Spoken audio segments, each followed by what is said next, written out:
Assalamualaikum warahmatullahi wabarakatuh. Nabi Adam diciptakan oleh Allah ke bumi ini sebagai khalifah. Wa idz qala rabbuka lil malaikati inni ja'ilun fil ardi khalifah qalu ataj'alu fiha man yufsidu fiha wa yasfiku dima'. Nah, manusia Adam sengaja diciptakan oleh Allah untuk ke bumi menjadi pelindung bumi, pemelihara bumi, khalifah, menjadi khalifah. Khalifah ini artinya bisa pengganti makhluk-makhluk sebelumnya yang miliaran tahun telah menguasai bumi. Bumi ini kan sudah berumur 4,6 miliar tahun. Bermiliar-miliar tahun lamanya Atlantosaurus menguasai bumi. Dinosaurus menguasai bumi. Bermiliaran tahun pula yang namanya Pithecanthropus erectus yang mirip dengan manusia menguasai bumi. Miliaran tahun pula jin-jin yang disebut dengan Banu Jan menguasai bumi. Terakhir Allah ciptakan Nabi Adam sebagai khalifah di muka bumi, mengalahkan Banu Jan, dinosaurus. Tapi dinosaurus itu 76 juta tahun yang lalu sudah musnah, tidak berjumpa lagi dengan manusia. Tapi manusia tetap ada. Manusia itu adalah manusia Adam yang sudah beragama. Yang sebelumnya mirip-mirip dengan manusia, belum dia beragama. Sebagaimana dalam surat Al-Insan ayat 1 dikatakan, hal ata 'alal insani hinun minad dahri lam yakun syai'an mazkura. Bukankah telah datang suatu masa dahulu di mana manusia tidak dapat disebut sebagai manusia. Mazkura, tidak dapat disebut sebagai manusia. Allahu Akbar, Allahu Akbar, Allahu Akbar, Allahu Akbar, walillahil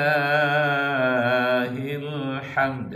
Nah, jadi manusia Adam di dunia menjadi khalifah. Pertama, apa kelebihan Adam ini? Pertama, dia diberi ilmu. Pernah dites dengan malaikat dengan nama-nama. Maka Nabi Adam ini bisa menyebutkan nama-nama segala benda, dan dia punya kemampuan untuk membuat nama-namanya itu simbol. Maka manusia Adam adalah manusia yang bersimbol. Sedangkan manusia yang mirip manusia sebelumnya, dia masih tinggal di dalam gua, hidupnya hanya berburu, mereka belum beragama dan belum berilmu. Sedangkan manusia yang keturunan Adam yang sempurna, dia sudah beragama, sudah bisa beternak, tidak lagi berburu saja, kemudian sudah bisa membuat rumah, tidak tergantung kepada gua. Maaf, ini ada yang nelpon ini sudah 10 kali. Dia ini mengamalkan barang-barang dari Jakarta. Nah, kita tinggalkan dulu. Jadi bapak-bapak, ibu-ibu, saudara sekalian, kita lanjutkan. Jadi kita abaikan saja telepon itu. Kita lanjut bahwa manusia di muka bumi ini diciptakan oleh Allah menjadi khalifah. Dan Nabi Adam itu diciptakan oleh Allah tanah debu dari tanah liat. Dan Adam ini tidak punya ayah, lahir ke dunia tanpa ayah. Sesuai dengan Al-Quran surat Ali Imran ayat 59. Inna masala Isa indallah kama sali Adam. Penciptaan Nabi Isa oleh Allah seperti penciptaan Nabi Adam, min turabin, dari tanah. Innama amruhu idza arada syai'an ayyaqula lahu kun fayakun. Apa albida Allah ingin menciptakan suatu makhluk, mengatakan jadi, dan langsunglah jadi. Allahu Akbar. Lanjut. Tanya, Ustaz, kenapa Anda? Saya pernah ditanya, Ustaz, kenapa Anda tidak mengakui Isa sebagai Tuhan? Isa kan nabi. nabi, saya bilang. Tapi Isa kan luar biasa. Isa satu-satunya makhluk yang diciptakan tanpa bapak. Tanpa bapak, makanya kami akui sebagai Tuhan. Saya katakan, mohon maaf, walaupun ini belum dihapus, tapi kita lihat baik-baik. Kalau Isa ditetapkan sebagai Tuhan hanya karena lahir tanpa bapa, saya tanya kenapa Adam tidak ditetapkan sebagai Tuhan? Karena Adam lebih hebat daripada Isa, lahir tanpa bapak dan ibu. Lalu disampaikan kemudian, Ustaz, tapi kan Isa bisa menghidupkan orang mati. Lalu kami tegaskan, yang menghidupkan orang mati, makhluk mati bukan cuma Isa. Nah, Masya Allah.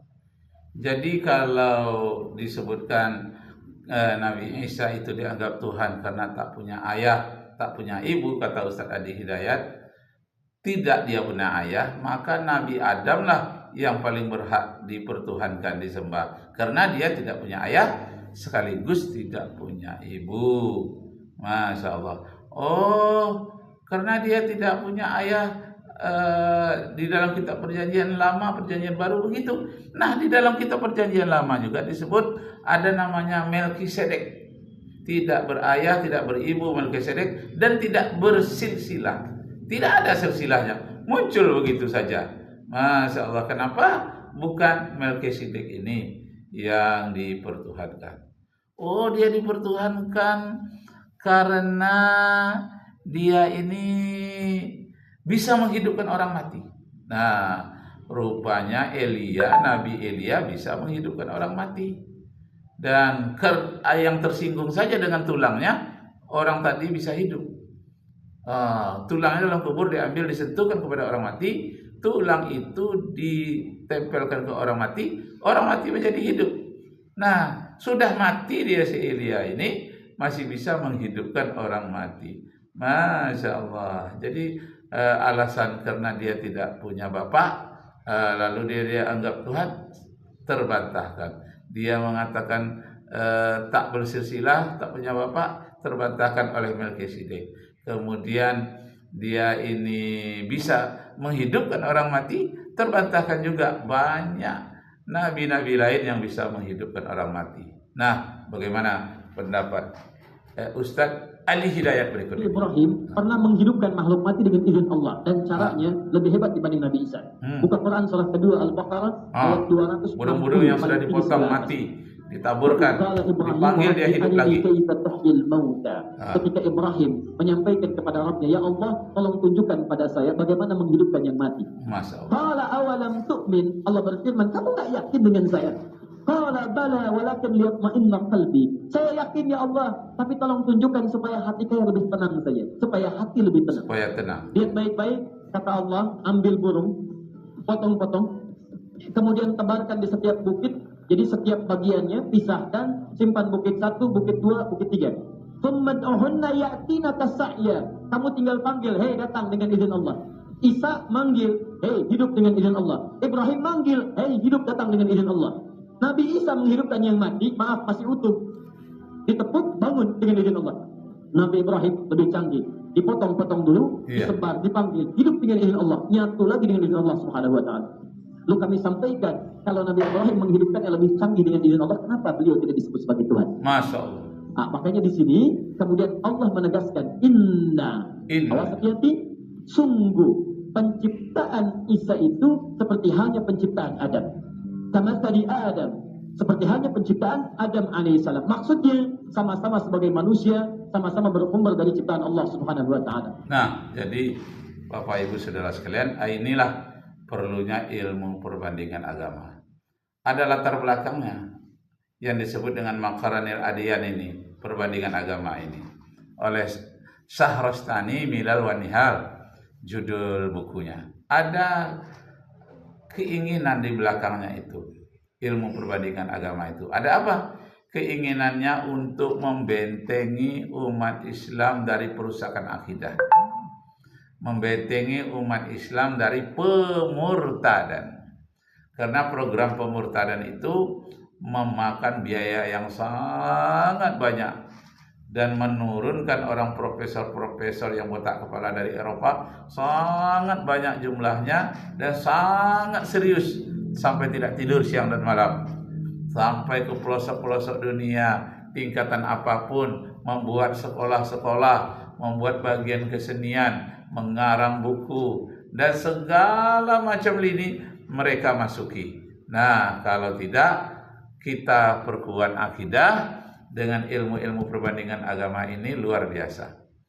Jadi di samping ilmu perbandingan agama ini ada ilmu lain ikutannya. Satu, kristologi. Nah, kalau kristologi ini khusus perbandingan isi kitab Taurat dan Injil dibandingkan dengan Al-Quran. Kemudian dipelajari tentang itu putusan-putusan gereja tentang menjawab persoalan-persoalan baru, bidat-bidat yang banyak timbul. Itu dipelajari juga, dan segala macam konferensi umpamanya konferensi Nicea 325 Masehi. Nah, bagaimana di situ Nabi Isa sebelumnya dianggap sebagai nabi yang luhur, kemudian ditetapkan bagian dari oknum ketuhanan yang menyebabkan lahirnya Trinitas, kesatuan tiga Tuhan, walaupun tiga berarti satu. Jadi dirumuskan oleh konferensi Nicea itu. Jadi Bapak Ibu Saudara sekalian, kembali kita kepada persoalan perbandingan agama. Yang dibandingkan adalah asal usul nama agama, kemudian pembawanya, siapa saja pembawanya. Yang ketiga, konsep ketuhanannya. Yang keempat, konsep kitab sucinya. Yang kelima, hukum-hukum yang terkandung di dalamnya. Apakah hukumnya itu sesuai dengan hak asasi manusia? Apakah sesuai dengan hakullah, hak Allah? Apakah sesuai dengan hakul adam, hak Adam? Hakullah itu hak asasi Allah, hakul Adam adalah hak asasi manusia. Masya Allah. Nah, kita dengarkan selanjutnya. Paham terus ini? Oke, kira-kira itu argumentasinya ya. Itu dia. Nah, sebenarnya argumentasi semacam itu tuh tidak murni datang dari Adi Hidayat itu. Ya, argumentasi semacam itu sebenarnya sudah lama. Ya, sudah lama. Sudah lama sekali, kata Esra Soru. Adi Hidayat membahas Nabi Isa alaihissalam, membahas Nabiullah Ibrahim alaihissalam yang ada di dalam Al-Quran. Iya. Kenapa ya ada yang kepanasan? Pendapat seperti itu murni tidak datang dari Ustadz Adi Hidayat. Iya. Betul. Saya juga bukan itu murni dari saya. Murni datangnya dari Al-Quran. Iya. Firman Allah. Bukan dari Ustadz Adi Hidayat. Ustadz Adi Hidayat itu kan beliau cuma menyampaikan. Iya, kita hanya menyampaikan. Kita lanjut dikit lagi teman-teman. Mungkin pada zaman Ahmad Dedat, kalau saya tidak salah ya, dalam salah satu debatnya Dedat dengan seseorang, dia menggunakan argumentasi semacam itu. Nah, terutama Dedat dengan penyiar TV, bahkan pemilik TV misionaris di Amerika, banyak sekali, dan di tempat yang besar sampai ke Swedia, Amerika, Inggris, Australia, di banyak tempat 32 pastor dan pendeta yang berdebat dengan Ahmad Dedat. Satu pertanyaan Ahmad Dedat yang tidak terjawab. Apa katanya? Sebutkan pernyataan Nabi Isa mengaku dirinya sebagai Tuhan, sembahlah aku. Kalau ada ayat yang seperti itu, aku rela pindah agama sekarang juga. Murtad saya kalau ada. Begitu kata Ahmad Dedat, ternyata tidak ada. Masya Allah. Nah. Lalu diikuti oleh para polemikus Islam lainnya, dan itu dianggap seolah-olah argumentasi yang begitu hebat yang tidak bisa dibantah oleh orang Kristen. Nah, demikianlah dulu Bapak Ibu Saudara-saudara sekalian. Semoga Allah meridai kita, dan kita tidak ada orang pintar di sini. Kita hanya mengulang-ulangi apa yang disampaikan oleh ulama terdahulu yang lebih dalam pikirannya. Dalam kita mengulangi, tujuannya apa? Membentengi umat dari pemurtadan. Ilahina, sampai di sini dulu. Arju minkum afwan. Aku harapkan kepadamu mohon maaf. in wajadtum fiha khata'at, jika terdapat kesalahan. Wassalamualaikum warahmatullahi wabarakatuh.